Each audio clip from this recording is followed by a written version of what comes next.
Après plusieurs heures de vol, une île apparaît au milieu de l'océan Indien.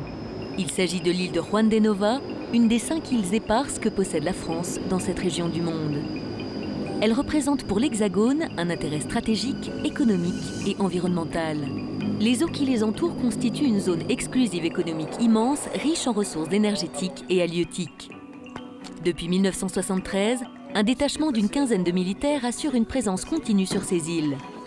Relevés tous les 45 jours, ces hommes ont pour mission d'assurer la souveraineté française et de préserver les intérêts du pays contre toute forme d'agression extérieure.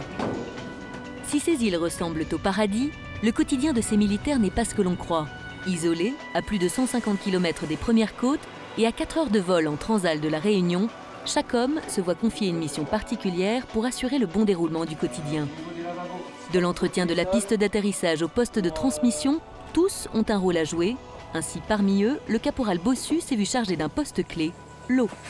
Alors l'enjeu ici de l'eau, c'est de pouvoir la récupérer suite aux pluies, la brasser ainsi que essayer de la purifier au maximum et de la stocker afin de la rediffuser un peu partout, que ce soit pour les cuisines, que ce soit pour les douches ou les lavabos. Le développement durable est un véritable enjeu sur l'île et les militaires y sont particulièrement vigilants. On ne peut pas se permettre de créer une déchetterie sauvage et de tout entasser. Ça mènerait des maladies et ça nuirait à l'image de l'île. Donc on doit tout trier pour pouvoir évacuer ensuite les déchets par les bateaux de la marine ou par les avions. Mais on ne laisse rien ici de façon à préserver au maximum la beauté de l'île.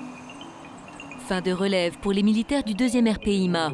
Dans quelques minutes, ils quitteront l'île, laissant derrière eux un nouveau détachement prêt à vivre une expérience unique.